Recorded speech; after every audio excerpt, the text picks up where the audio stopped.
There are a few basic strategies that people use to try to ease the state of cognitive dissonance. 1. They change their belief and admit they were wrong. 2. They could find a way to rationalize their mistaken belief. 3rd. They avoid people who tell them the truth. And 4th, they could simply ignore the problem. And now that we have discussed the basic principle, let's move on to a more detailed description of cognitive dissonance. Leon Festinger proposed that human beings strive for internal psychological consistency to function mentally in the real world. A person who experiences internal inconsistency tends to become psychologically uncomfortable and is motivated to reduce the cognitive dissonance. They tend to make changes to justify the stressful behavior, either by adding new parts to the cognition causing the psychological dissonance, rationalization, believing that people get what they deserve, just world fallacy, taking in specific information while rejecting or ignoring others, selective perception, or by avoiding circumstances and contradictory information likely to increase the magnitude of the cognitive dissonance, confirmation bias. Festinger explains avoiding cognitive dissonance as, tell him you disagree and he turns away. Show him facts or figures and he questions your sources. Appeal to logic and he fails to see your point. So people will look for ways to reject information that contradicts their worldview. It is very difficult to process that everything you have been taught your whole life is a lie. So they look for a rationale to use to reject facts that make their preconceived worldviews uncomfortable. It is difficult for many people to process the magnitude of knowing that they have been lied to their whole lives, and this causes them cognitive dissonance. So they would rather embrace a reassuring lie than come to grips with an inconvenient truth. A great example of this would be Cypher in the Matrix film series, who chose to go back to the blue pill of deception and lies over the red pill of reality because the reassuring lie was more comforting than the facts. When people are presented with facts about how they have been lied to about politics, this makes them uncomfortable. It is hard for them to process the truth. So it is often easier for them to go back to embracing the reassuring lie that their vote counts. They will look for ways to reassure themselves and soothe their cognitive dissonance. So tonight we are going to be talking about cognitive dissonance. In a nutshell, cognitive dissonance happens when we dismiss facts that run contrary to our beliefs. And when we hold two thoughts that are inconsistent with each other, that is dissonance.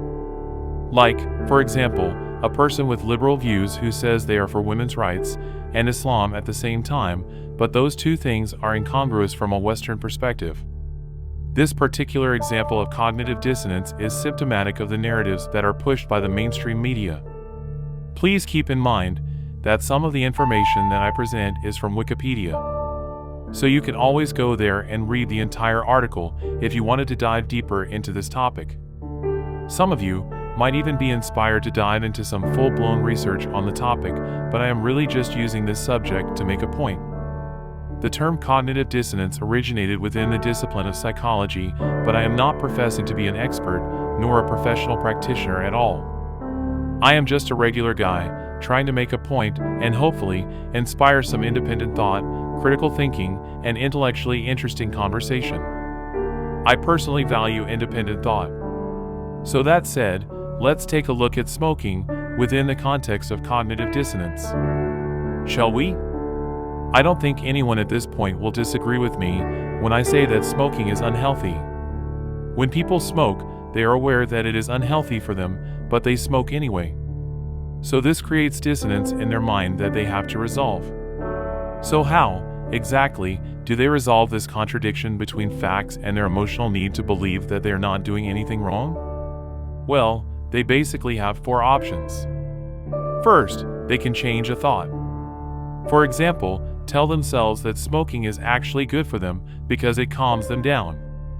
Second, they can change the behavior. Like they can stop smoking. Third, they can add new thoughts such as, but I eat healthy food so it balances out. Or fourth, they can trivialize the inconsistency by saying things like, smoking really isn't that bad. And to get back to the main point, cognitive dissonance is when we dismiss facts that are contrary to our beliefs. For example, if one believes that pentagrams are evil, but Washington, D.C. is good, than when they learn that the layout of the streets in Washington, D.C. includes the shape of an upside-down pentagram. This inconsistency leads to cognitive dissonance. So now that we have a basic understanding that cognitive dissonance is basically the difficulty in trying to reconcile facts with incongruent beliefs, let's go into more tangible examples. According to Frank Fanon, sometimes people hold a core belief that is very strong. When they are presented with evidence that works against that belief, the new evidence cannot be accepted. It would create a feeling that is extremely uncomfortable, called cognitive dissonance. And because it is so important to protect the core belief, they will rationalize, ignore, and even deny anything that doesn't fit within the core belief. For example, many people have been told since birth that the Earth is a globe. When they are presented with the fact that a camera lens can follow the sun far beyond the point where the prevailing science says the curvature should hide the sun from view, they will not accept this fact. They may ignore the evidence. They may deny that anyone has ever used a high-powered camera lens to view the setting sun farther out than would be possible. Or they may rationalize this by saying the curvature was still there, but perhaps the math was off by a bit. To put it another way, mental conflict occurs when beliefs or assumptions are contradicted by new information. When confronted with challenging new information, most people seek to preserve their current understanding of the world by rejecting, explaining away, or avoiding the new information, or by convincing themselves that no conflict really exists. For example, people who believe that fluoride is good for them have a hard time processing the fact that it is rat poison. So they can reject the information as faulty without bothering to research it. Or they can explain it away as the government must know better than we do. What is good for us than we do. So the benefits must outweigh the negatives. Or avoid the information by avoiding the people who try to inform them on the subject. I am not listening to you. I am not listening to you. I am not listening to you. People get upset when their beliefs are challenged. A mental conflict occurs when one's beliefs are contradicted by new information. This conflict activates areas of the brain involved within personal identity and emotional response to threats. So to some extent, the person experiencing the cognitive dissonance sees the person providing them with the facts which contradict their prior beliefs as a threat. If this person is connected to a group online or on YouTube, then the whole group may see you as a threat, where they may feel the need to circle the proverbial wagons, so to speak, to protect the rest of the group from the dangers that come from contradictory ideas or facts that do not support the group's preconceived beliefs. In this situation, the brain's alarm bells go off when the person or group feels threatened on a deeply personal and emotional level, causing them to shut down and disregard any rational evidence that contradicts what they previously regarded as truth. So there can definitely be a group form of cognitive dissonance. I would say that this is related to an us versus them mentality. You see that a lot with globe Earth groups versus flat Earth communities on social media, where the whole group rallies behind the person within the group being confronted with information from the other side. It soon becomes similar to a survival-level fight or flight feeling, which resonates through the entire threatened group. They subconsciously view this as a threat to their very identity. Like ants fighting off an invader to the colony, or like bees fending off a hornet, as the hive mind seeks to protect itself from the invading force. I have noticed a similar type of group form of cognitive dissonance when it comes to cult-like groups on YouTube who value identity politics over facts and rational information. It is very similar to the hive mind found in bees, or ironically enough, the dystopian vision of a mind-controlled populace as described by Orwellian-influenced literature. As with all cults, mind control and groupthink are essential ingredients to sustain the group. Individuals are programmed to feel they have no value unless they are submissive to the will of the group. Independent thought is viewed as a threat to the group. The example of Jim Jones, where the phrase "drink the Kool-Aid" originated from, is a great example of the mentality of a cult. The cult will see any attempt by an outsider to use anything rational or factual to explain concepts which contradict their beliefs as a threat to their identity, which becomes cognitive dissonance. The groupthink version of cognitive dissonance can be found in many groups in social media that bear an uncanny resemblance to cults. Lower status members of these social media groups seek only to gain the approval of higher status members of the group, psychologically similar to children who long for the acceptance or approval of their parents, or pets who seek the approval of their owners. The need for approval or acceptance within the group is an emotional motivation which is difficult to break through with a factual or rational approach. And like a cult, independent thought is discouraged, while groupthink obedience is encouraged. Conformity is valued over truth in yet another form of cognitive dissonance. Many people will experience cognitive dissonance when it comes to the inherent Satanism that permeates the entertainment industry.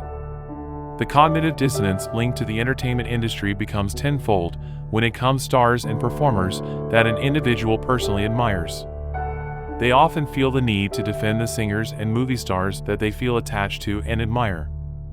Often when these deniers are confronted with facts, such as the one-eye symbolism in countless celebrity photographs, or the black and white symbolism in film, or the satanic baptisms in blood as depicted in countless bathtubs filled with blood and photos with stars of the music industry.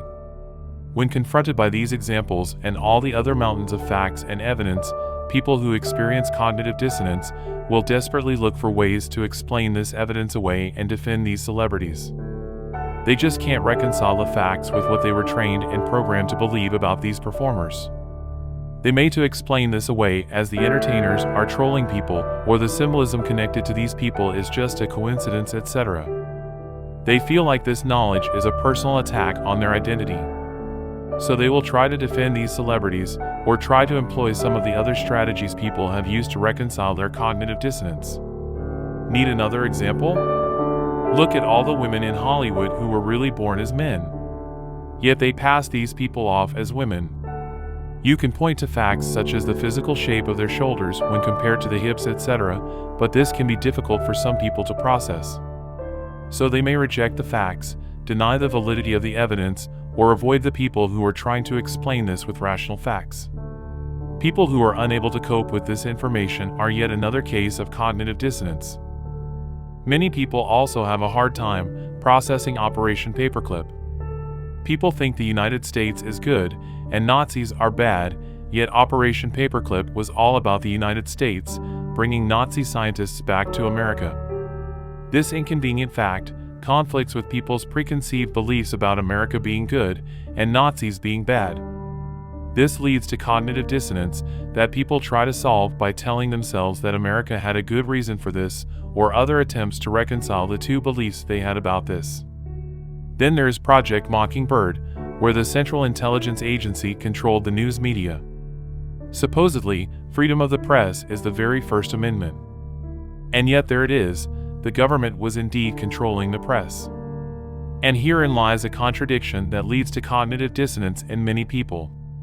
Many people still trust the government. Many people emphatically hold up the Constitution as the law of the land. But clearly, this is just one example of where government simply ignored the Constitution. This is definitely a case of cognitive dissonance. How can you reconcile this inconvenient fact with one's beliefs about documents like the Constitution? And speaking of the Central Intelligence Agency, what about President George Bush Sr.? Before George Bush became president, he was head of the CIA. People have a strong belief that the president stands for America. But George Bush promoted the New World Order while he was president. Since the Old World Order basically is America, what then President Bush was advocating for was the destruction of America, otherwise known as the Old World Order. So how do you reconcile the fact that Bush was supposed to promote the interests of America, while out of his own mouth, he wanted to destroy America? Surely this leads to cognitive dissonance. And I haven't even gotten to the other beliefs that hold about all the other presidents and how they are related by blood. Then you have a strong belief that America is a Christian nation, and yet the fact is that many American presidents were Freemasons who wore the red fez cap of Shriners. Not everyone knows what the red fez hat with a tassel represents. It is red because it represents the blood of Christians who were killed by Muslim Turks. So this fact can be hard to reconcile with the belief that America is a Christian country. Once again, this leads to cognitive dissonance. Then there is the strong belief people have that our elections are legitimate and true. But let's see how that belief, holds up against the facts, shall we? Fact number 1. The Rothschilds control the Federal Reserve Bank, which is not federal at all, and in the guise of other banks, is where both candidates get their funds to run for president. Secondly, the Rothschilds have openly proclaimed that they don't care who writes the laws, as long as they control the money. Third, the Rothschilds own the news media. Fourth, the government colluded with the Rothschilds' own news media via the Central Intelligence Agency to work together and control the American people during Project Mockingbird. So obviously, the Rothschilds control the government, so the Rothschilds control the elections. I mean selections. So the belief that people have in the election process is contradicted by inconvenient facts. This is, in my opinion, the strongest case of cognitive dissonance. In my opinion, this causes emotional reactions where people reject the facts and demonize and avoid the messenger. As if the messenger is guilty of spreading inconvenient truth, so the messenger should be avoided. As if being naive and unable to process the truth was a virtue. Once again, this is an example of cognitive dissonance. And any peer pressure to stifle the truth from groupthink, dark age villagers with pitchforks is not helping you learn or break free from the programming that enslaves us. Now trust me, I can go on and on and on with this subject. But I think you get the point. So I thank you all for taking the time to listen to this, and I will open up the forum to conversation to discuss this topic of cognitive dissonance. I thought I would try to elevate the conversation on here, respect your intelligence, and hopefully encourage people to use their critical thinking skills. Thank you.